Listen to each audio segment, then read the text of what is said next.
Hello, welcome to my channel. अब हम start करने वाले डीबीएमएस को, और ऐसे करते करते पूरा लेक्चर आ जाएगा। तो अभी तो पहला वीडियो है इस चैनल का और इस प्लेलिस्ट का। तो धीरे धीरे करके पूरा कंटेंट आ जाएगा डीबीएमएस के बारे में, और एक एक करके हम सारा कंप्लीट करेंगे। तो अब हम स्टार्ट करते हैं इंट्रोडक्शन से। इंट्रोडक्शन में पहले बोला डेटाबेस क्या है। डेटाबेस क्या है? Collection of related data stored in a computer system. ठीक है, कंप्यूटर सिस्टम में जो कलेक्शन होता है रिलेटेड डेटा का, वो स्टोर होता है, उसको हम बोलते हैं डेटाबेस। अब डीबीएमएस क्या है? Software use to access and manage DB files in more efficient manner. मतलब डीबीएमएस की फुल फॉर्म होती है डेटाबेस मैनेजमेंट सिस्टम, और ये यूज़ किया जाता है एक्सेस और मैनेज करने का डीबी फाइल्स को सॉफ्टवेयर के अंदर। अब ये मैनेज कैसे करता है? इंसर्ट डिलीट अपडेट ऑपरेशन का यूज़ करके। और एक्सेस कहाँ से करता है? डेटा को करता है टीबी फाइल से। अब यहाँ पे स्मॉल सा आर्किटेक्चर है कि डीबीएमएस कहाँ पे अलाइन करता है। तो यूज़र है, यूज़र इंटरेक्ट करता है डीबीएमएस सॉफ्टवेयर के साथ, जो कि एक इंटरफेस होता है यूज़र और डीबी फाइल्स के बीच। और जो डिस्क होते हैं उसके अंदर डीबी फाइल्स होती है सारी, और उसके अंदर से वो इंटरेक्ट करके मतलब उसके अंदर जो डेटा होता है उसके साथ डेटाबेस मैनेजमेंट सिस्टम का यूज़ करके यूज़र इंटरेक्ट करता है। अब यहाँ पे हम आगे 3 लेवल आर्किटेक्चर डीबीएमएस का। ठीक है, अब यहाँ पे यूज़र है जो इंटरेक्ट करता है डेटाबेस मैनेजमेंट सिस्टम के आर्किटेक्चर के साथ, और डीबी फाइल्स भी इंटरेक्ट करते हैं फिजिकल स्कीमा से, वो एक्सटर्नल स्कीमा। एक्सटर्नल स्कीमा को हम बोलते हैं यूजर इंटरफेस या और व्यू लेवल। और ये पता है कुछ नहीं होता है, कंसेप्चुअल स्कीमा का सबसेट होता है। यहाँ पे लिखा भी है सबसेट ऑफ कंसेप्चुअल स्कीमा। तो एक्सटर्नल स्कीमा ये होता है, और कंसेप्चुअल स्कीमा क्या होता है? जो उसको लॉजिकल लेवल बोलते हैं, मिडिल लेवल भी बोलते हैं इसको। तो इसके अंदर हम डेटा को स्टोर करते हैं। मतलब क्या डेटा स्टोर है? मतलब what data exist in dB. तो उसको बोलते हैं कंसेप्चुअल स्कीमा, वो लॉजिकल में आता है। अब डीबी फाइल डीबीएमएस में लास्ट होता है बिल्कुल लो लेवल, जिसको बोला जाता है, उसको बोलते हैं फिजिकल स्कीमा, जो इंटरेक्ट करता है डीबी फाइल्स के साथ। ठीक है, जो डिस्क के साथ इंटरेक्ट कराता है। अब इसमें होता है how data stored in dB file, मतलब कैसे डेटा स्टोर हो रहा है डीबी फाइल में। इसमें क्या क्या आता है? Format of files, format of data, और एक्सेट्रा कुछ भी।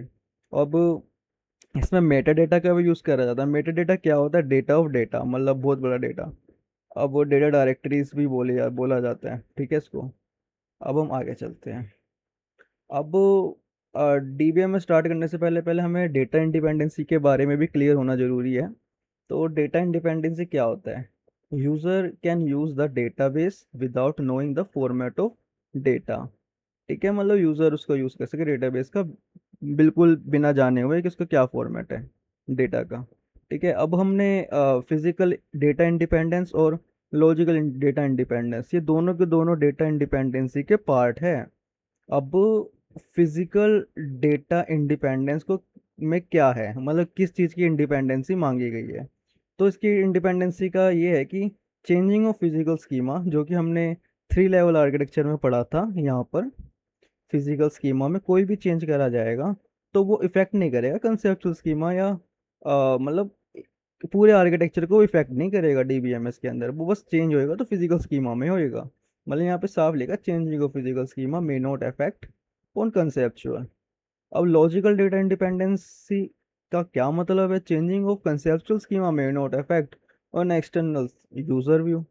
मतलब कंसेप्चुअल स्कीमा में कोई भी चेंज करो तो वो फिजिकल स्कीमा या किसी भी चीज़ को भी इफेक्ट नहीं करेगा। सेम फिजिकल डेटा इंडिपेंडेंस के अंदर होता है, कंसेप्चुअल स्कीमा को नहीं करेगा। ठीक है, तो ये इंडिपेंडेंसी मांगी गई है इसके अंदर। अब फ्लैट फाइल सिस्टम क्या होता है? फ्लैट फाइल सिस्टम वो ऑपरेटिंग सिस्टम में यूज़ किया जाता है।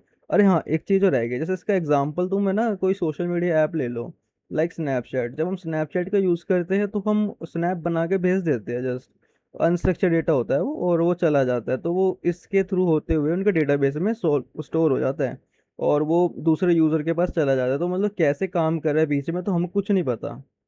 ठीक है, तो यही होता है डेटा इंडिपेंडेंसी। मतलब हमको पूरी इंडिपेंडेंसी है कि हम कैसे भी यूज़ करें। यूज़र को नहीं पता, पर यूज़र का काम हो जाना चाहिए, जिसको भेजना है उसने वो चला गया। ठीक है, इस एग्जांपल की तरह से तुम उसको समझ सकते हो। ओके, तो अब आगे चलते हैं।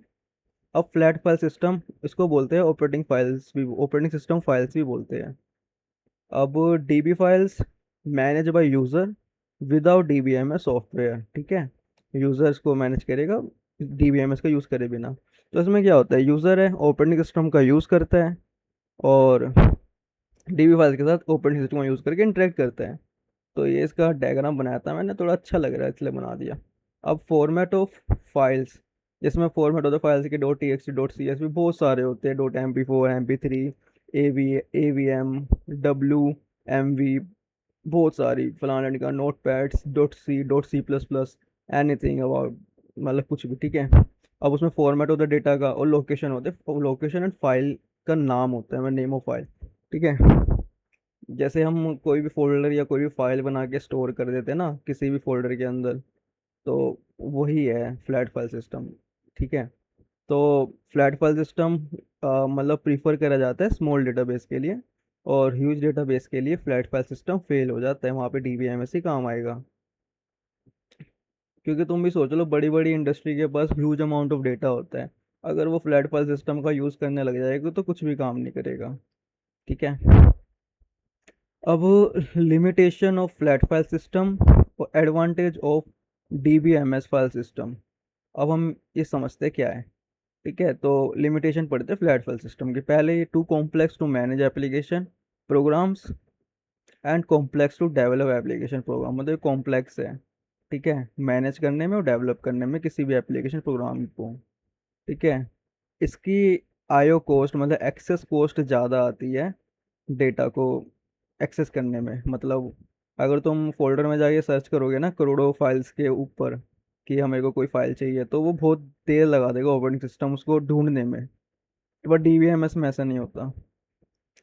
अब लेस डिग्री ऑफ कॉन्करेंसी, ठीक है। तो पहले डिग्री ऑफ कॉन्करेंसी समझो, deal with the number of user can use database simultaneous, मतलब नंबर ऑफ यूजर कितने यूज कर सकते हैं एक साथ डेटा को, तो उसकी लेस डिग्री ऑफ कॉन्करेंसी इसमें लिमिट होती है, ठीक है। Too complex to manage non redundant data, पहले रिडंडेंट क्या होता है, repetition of data. Non redundant data क्या होता है, जिन डेटा में कोई रिपीटेशन नहीं है, ठीक है। तो उसमें मतलब नॉन रिपीटेशन डेटा को मैनेज करना थोड़ा कॉम्प्लेक्स होता है मतलब फ्लैट फाइल सिस्टम के अंदर।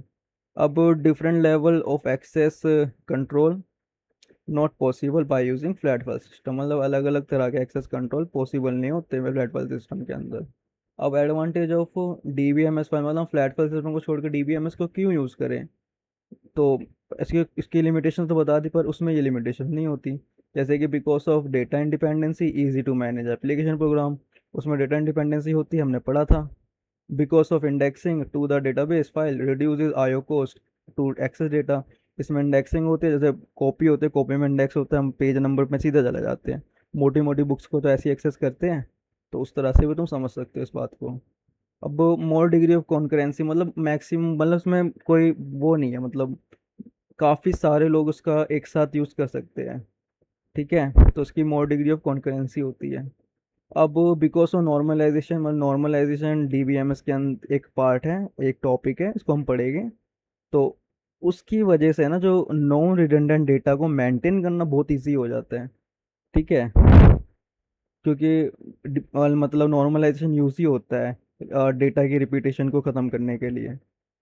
बिकॉज ऑफ व्यूज मतलब virtual table easy to maintain different level of access control, मतलब वर्चुअल टेबल्स के थ्रू बहुत इजी होता है इसको मतलब मेंटेन करना। अब इंटीग्रिटी कंस्ट्रेन आरडीबीएमएस, ठीक है। आरडीबीएमएस की फुल फॉर्म होता है रिलेशनल डेटाबेस मैनेजमेंट सिस्टम, ठीक है। और इंटीग्रिटी को क्या बोलते हैं, करेक्टनेस और कंसिस्टेंसी। कंसिस्टेंसी होना ज़रूरी है हर चीज़ में, सक्सेस के लिए कंसिस्टेंसी होना ज़रूरी है। बहुत सारे मोटिवेशन वीडियो देख लो, यही सब लिखा बोला गया है, और डेटाबेस में भी यही है, कंसिस्टेंसी होना ज़रूरी है, ठीक है। तो अब आगे करते हैं डेटा मॉडल। डेटा मॉडल क्या होता है, स्ट्रक्चर और format of DB files to provide data independency, मतलब एक स्ट्रक्चर होता है या फॉर्मेट होता है किसी भी डीबी फाइल्स का जो प्रोवाइड करता है डेटा इंडिपेंडेंसी को। अब डेटा इंडिपेंडेंसी चार तरह के होते हैं, R D B M S, O D B M S, network DBMS और हायरार्किकल डीबीएमएस, ये ऑर्डिनरी है, ठीक है, और ये रिलेशनल है। अब ये डेवलप बाय ईएफ कोड, मतलब ईएफ कोड के थ्रू डेवलप किया जाता है और वाइडली यूज करा जाता है इसको, आरडीबीएमएस को। और also code course data model, इसको कोर्स डेटा मॉडल भी कहते हैं, कि ईएफ कोड ने इसको बनाया है। और ये सपोर्ट करता है 12 रूल्स, मतलब आरडीबीएमएस गाइडलाइंस को, 12 रूल्स ऑफ कोड, ठीक है। और इसका यूज़, मतलब इसको बनाने वाली कंपनीज जो होती है, सपोर्ट करने वाली कंपनीज है कौन कौन सी, आईबीएम, मतलब कौन कौन से सॉफ्टवेयर को सपोर्ट करते हैं, आईबीएम DB2, ओरेकल RDBMS, अमा एसक्यूएल माइक्रोसॉफ्ट और MS सर्वर माइक्रोसॉफ्ट, ये सारे सॉफ्टवेयर है जो RDMS को प्रमोट करते हैं, सपोर्ट करते हैं। अब कोर्ट्स रूल क्या है, मतलब यहाँ पे थे ना 12 रूल्स RDMS गाइडलाइन, तो ये रहे कोर्स रूल। तो जीरो मतलब से लेके 12 तक है। Zero foundation rule. Foundation rule क्या होता है, जब भी हम कोई बिल्डिंग या कुछ भी बनाते हैं तो हमें एक फाउंडेशन क्रिएट करनी पड़ती है। तो ऐसे ही एक टेबल बनानी पड़ती है, टेबल की तरीके से एक बॉर्डर होता है, मतलब एक कॉलम होता है, एक ब्लॉक होता है, उसको ही फाउंडेशन मान लो, उसके अंदर सारा डेटा वेटा जो भी कुछ आएगा सब कुछ आएगा उसी के अंदर। अब इंफॉर्मेशन, जितनी भी इंफॉर्मेशन हो फाउंडेशन के अंदर ही आएगी, including column number, column name, जो मर्जी, उसके अंदर डेटा वेटा सब कुछ इंफॉर्मेशन रूल के अंदर आता है। अब गारंटीड एक्सेस रूल, मतलब गारंटीड एक्सेस रूल मतलब कोई भी एक छोटे सा पर्टिकुलर डे वैल्यू भी अगर हमें सर्च करनी है डीबीएमएस के अंदर, तो हम उसको गारंटीड एक्सेस कर सकें, ठीक है। ये है कोड रूल, मतलब आरडीएमएस का रूल है। और systematic treatment of null values, पहले बात की नल वैल्यूज ब्लैंक स्पेस या कोई खाली वैल्यू नहीं होती, जीरो नहीं होता। नल वैल्यूज का मतलब होता है मिसिंग इंफॉर्मेशन या मतलब रॉन्ग इनपुट, मतलब कुछ मिसिंग इंफॉर्मेशन, मतलब कुछ है ही नहीं, खाली है। तो वो एक तरीके से एक वो खाली स्पेस होता है, वो हमें डेटाबेस बताता है।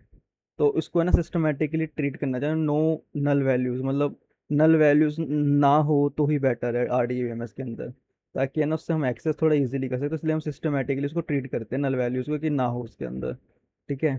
अब एक्टिव और dynamic online guide, online catalogue based on the relational data model, मतलब हम जैसे एक्टिव और डायनेमिक ऑनलाइन कैटलॉग होते हैं जैसे हम यूज़ करते हैं, इसका मतलब पता है क्या है, कि हम एक्टिव या डायनामिक ऑनलाइन कैटलॉग, मतलब हम एक कोई लैंग्वेज है, कुछ भी चीज़ है, हम उससे ना किसी चीज़ को एक्सेस कर रहे हैं, इंसर्ट इनपुट डिलीट कुछ भी करके रिलेशन मॉडल के अंदर, तो उसको बोलते हैं एक्टिव डायनामिक ऑनलाइन कैटलॉग। तो उसका यूज़ करके मतलब हमने टेबल का नाम डाला, प्राइमरी की कैंडिडेट की डालकर हमने कोई भी डेटा आराम से एक्सेस कर लिया और कैटलॉग में निकाल लिया एक ग्रुप ऑफ डेटा को, ठीक है।